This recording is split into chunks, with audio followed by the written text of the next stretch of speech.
Darwin 1809 تا 1882۔ 1809 عیسوی میں قدرت نے اس دنیا پر خاص فیاضی کی۔ اس سال ابراہیم لنکن اور گلیڈس اسٹیون جیسے سیاسی رہنما، اور ٹینیسن اور براؤننگ جیسے شہرۂ آفاق ادیب، اور چارلس ڈارون جیسے سائنسداں پیدا ہوئے۔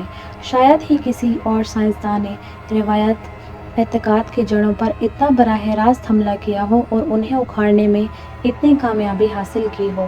خدائی اور الہامی کتابوں کے مقابلے میں انسانی نسل کے ارتقاء کی اپنی تعبیر پیش کرنا ڈارون کا ہی حصہ تھا، مگر یہ تعبیر سائنس اور دلائل کے لحاظ سے اتنی مضبوط تھی کہ آج تک کسی سائنسداں کو اس میں بنیادی ترمیم کی ضرورت محسوس نہیں ہوئی۔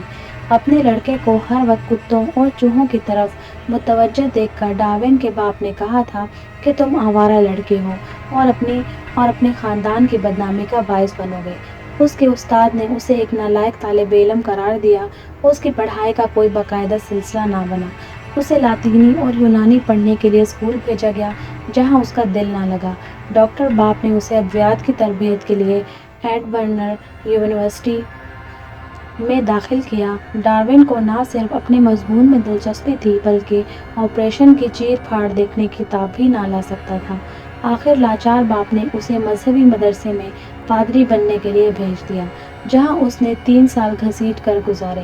ڈارون کی پڑھائی کی یہ بے قاعدگی اس کے کند ذہن کی وجہ سے نہیں تھی، بلکہ اس وجہ سے تھی اس کی ذہانت اور طبیعت کے مطابق تعلیم نہ ملنا تھا۔ ڈارون کی سائنسداں زندگی کا آغاز 22 سال کی عمر میں ہوا۔ پادری بننے کی بجائے اس نے بیگل نامی جہاز کے ساتھ سفر کرنے کی خواہش ظاہر کی، جو جنوبی امریکا کے ساحل کا سروے کرنے جا رہا تھا۔ مایوس باپ اپنے بیٹے کی ضد کے سامنے جھک گیا، کیونکہ اسے یقین ہو گیا تھا کہ ڈارون زندگی کے کسی بھی شعبے میں کامیاب نہیں ہو سکتا۔ ڈارون کا سفر 1831 میں شروع ہوا۔ 5 سال اس نے سمندروں، جزیروں اور جنگلوں میں گزارے، جہاں نباتاتی اور حیوانی زندگی کے مختلف نمونوں کے علاوہ اس نے انسانی تہذیب کے بھی مختلف مراحل دیکھے۔ اسے وحشیوں، غلاموں اور مہذب لوگوں کی زندگیوں سے آشنا ہونے کا موقع ملا۔ کہیں عیاشی کے سامان ملتے تو کہیں خطرے، مصیبتیں، ناقابل برداشت سردی اور ناقابل برداشت گرمی، ناکافی اور ناقابل ہضم خوراک، اور لگاتار سفر کی تھکان نے وقتی آرام کے مقابلے میں اس کی صحت پر زیادہ اثر ڈالا۔ سفر کے خاتمے پر ڈارون اپنی بہت سی جسمانی قوت کھو چکا تھا۔ ڈارون کا سفر نامہ سائنسی معلومات کے انمول خزانے کے علاوہ سفر کے رونگٹے کھڑے کر دینے والی کہانیوں سے بھی پر ہے۔ یہ واقعاتی کہانیاں اس زمانے کی اور اس خطے کی زندگیوں کے مختلف پہلوؤں کے ساتھ ہی مختلف موضوع پر مصنف کے خیالات کی عکاسی بھی کرتی ہے۔ جہاں اس نے مغربی امریکہ کے شہروں اور قدرتی نظاروں کے رومانی نقشے کھینچے ہیں، وہاں اس نے غلاموں کی زندگی کے دردناک بیان سے انسانی برابری اور ہمدردی میں اپنے اعتقادات کا بھی اظہار کیا۔ ڈارون نے قدرت کے وسیع تجربے گاہ سے اپنے سارے سبق حاصل کر لیے۔ مسئلہ ارتقاء پر اس کے ابتدائی خیالات سمندری سفر کے دنوں میں ہی بنے تھے، مگر برسوں کی جان توڑ محنت کے بغیر اس نے ان کا اظہار نہیں کیا۔ اس نے اپنی نئی تھیوریوں کا خاکہ سفر سے واپسی کے 3 سال بعد تیار کیا، جس کا پہلا مسودہ تیار کرنے میں اس نے مزید 5 سال لگائے۔ یہ مسودہ، جو 30 صفحات پر مشتمل تھا، شائع کرنے سے پہلے اس نے پورے 15 سال اس پر مغز ماری کی۔ اس نے اپنے حقائق اور نتائج کی بار بار پڑتال کی۔ یہی وجہ تھی کہ اس کے خیالات سے اختلافات کرنے والے بھی ان میں عقل اور دلیل کے نقطہ سے کوئی نقص نکالنا مشکل محسوس کرتے تھے۔ جب ڈارون اپنی تھیوری مکمل کر چکا تو ایک سائنسدان، الفریڈس ویلیس نے اسے اس مضمون پر اور اسی نقطہ نگاہ کا اپنا نسخہ اس کی رائے کے لیے بھیجا۔ ڈارون کے سامنے سوال یہ بن گیا کہ نئی تھیوری کے موجود ہونے کا سہرا کس کے سر پر بندھے۔ اس نے اپنی تھیوری کو اپنے اور ویلیس کے مشترکہ کارنامے کے طور پر پیش کر کے اس سوال کو حل کیا۔ ویلیس نے اس فیاضی سے متاثر ہو کر کہا، یہ میری خوش قسمتی ہے کہ مجھے اس دریافت کا حصہ دار بنایا گیا، ورنہ اس کے لیے اصل میں ڈارون ہی ذمہ دار تھا۔ نومبر 1859 میں ڈارون کی یہ تاریخی تھیوری کتاب کی شکل میں دنیا کے سامنے آ گئی، جس نے سائنسی حقائق کے طوفان سے آدم اور حوا کی روایتی کہانی کو تنکے کی طرح بہا دیا۔ ڈارون نے بتایا کہ اس دنیا میں بے شمار قسم کے جاندار مخلوقات پیدا ہوتی رہتی ہیں جن کے درمیان زندہ رہنے کے لیے متواتر جدوجہد ہوتی رہتی ہے۔ جو مخلوق اپنے آپ کو ماحول کے مطابق بنا لیتی ہے وہ بچ جاتی ہے اور باقی نیست و نابود ہو جاتی ہے۔ وقت کے ساتھ ماحول بھی بدلتا رہتا ہے۔ سمندر سے خشکی، وادیوں سے پہاڑ اور گلیشیئر سے گرم ریگستان وغیرہ تبدیلی یا ماحول کے ساتھ ہر مخلوق کو بھی بدلنا پڑتا ہے۔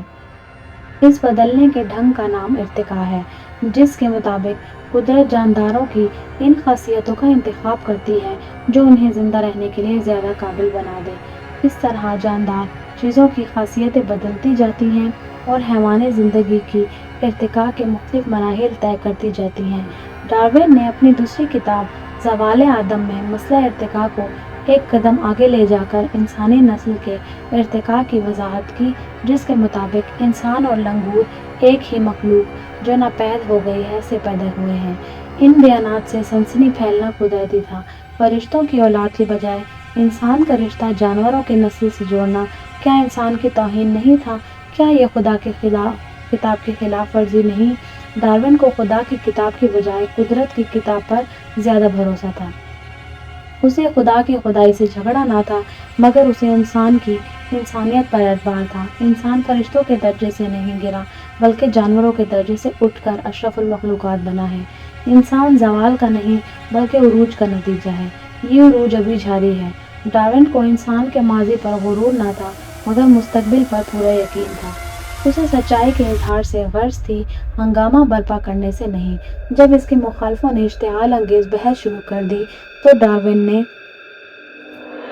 دلچسپی نہ لی، مگر اس کے ایک دوست ٹی ایچ ہیکسلے نے یہ کمی پوری کر دی۔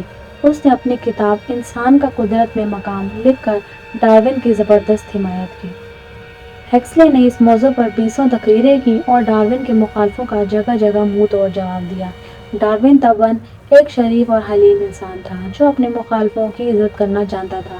انسان کو ارتقاء کی آخری منزل پر بٹھا کر اور ارتقائی سفر کی رہنمائی کر کے ڈارون انسانیت کا سب سے بڑا سائنسداں بنا۔ انسان ایک جانور ہے مگر ایسا جانور جو پیار کی لامحدود اہلیت رکھتا ہے۔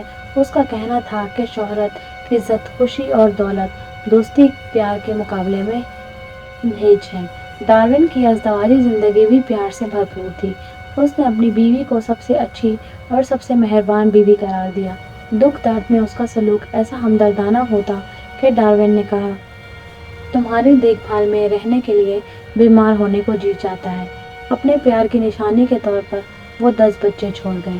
73 سال کی عمر میں زندگی کا سفر ختم کرنے سے چند مہینے پہلے اس نے کہا، مجھے موت کا غم نہیں مگر افسوس ہے کہ مزید ریسرچ کرنے کی میری قوت سلب ہو گئی ہے۔